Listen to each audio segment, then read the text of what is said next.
Joining us now is Jina Krause-Vilmar. She runs the Near East Foundation's refugee program in Jordan. Jina, thank you so much for joining us.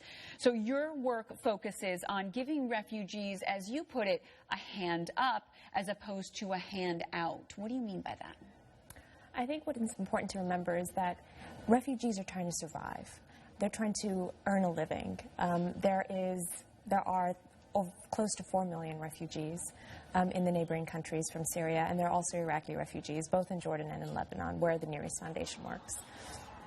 These people are trying to earn a living. So right now, humanitarian assistance focuses on shelter, food, water, critical things that refugees need. But as the crisis enters into its 5th year, and when we know that refugees' crises are predominantly protracted, meaning that a refugee is a refugee on average for 20 years today, what we need to start focusing on is how do we help build their self-reliance? How do we help them rebuild their lives? How do we help them earn a dignified way of earning a living and not just have them survive on handouts? So how do you do that? Well, the Near East Foundation does 2 things. One is we started a Siraj Center, which we call a beacon of hope. It's a place where both host community and refugees can come together to learn vocational training, financial literacy, access financial products, to start home-based businesses.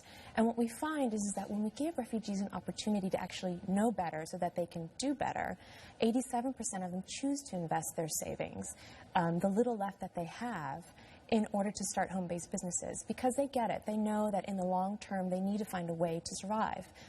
How much are they really able to take with them? And it just seems like they've got the clothes on their back. You know, they don't have much with them, except their families. So do people really end up in these other countries or in these camps with much money to really start that foundation? No, they don't. I mean, some do have jewelry, or some have sold their land before they come, so they have some savings. The most vulnerable obviously don't have anything but what they were able to escape with on their backs.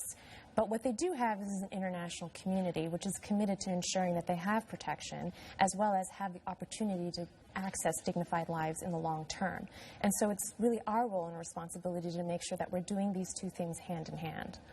Let's talk about the magnitude of the refugee crisis. You know, how does this compare to recent years? It seems like it truly is something that we are reporting on almost daily, certainly weekly. How does it compare? So the UNHCR, the United Nations Refugee Agency, just released numbers. And for the first time in the record of history where we have counted displaced populations, we have more people displaced today, close to 60 million, than we do at any time in history before.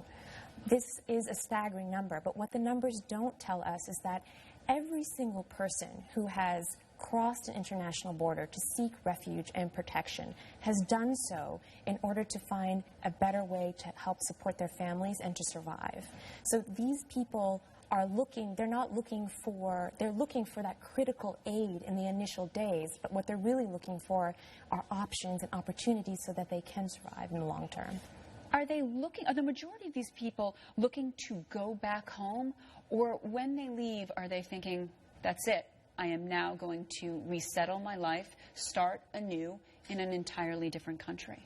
I think most refugees, they face multiple risks. They face risks when they leave their country. They have incredibly difficult choices to make. I think most refugees want to go back. If you speak with them, most of them would say, we would like to go back. We don't want, for Syrians, they often say, we don't want to become the next Palestinian population that are indefinitely. But what's the reality of it? I mean, can people go back? I mean, eventually, I mean, are you seeing a certain percentage of them, a majority of them, being able to go back? I mean, obviously, Syria, we're still talking about war there, but overall? No, overall what we're seeing is that a refugee is a refugee on average for 20 years. In the 1990s, that was 9 years. So the length of displacement is significantly longer. We're also seeing a generation of children who are growing up in displacement and who are growing up stateless. So they're not able to return back. So what we need to think about is if people are trying to survive, they're incredibly strong, they're incredibly resilient, they live their days with sheer determination to make it to the next day. How can we start thinking about, well, how do we help them do better? How do we give them more options? And for the Near East Foundation, that's really about, let's give them the tools, the vocational training, the financial literacy, financial products and savings, so that they can do better in the future. All right, Jina Krause-Vilmar, thank you so much with the Near East Foundation. Thank you.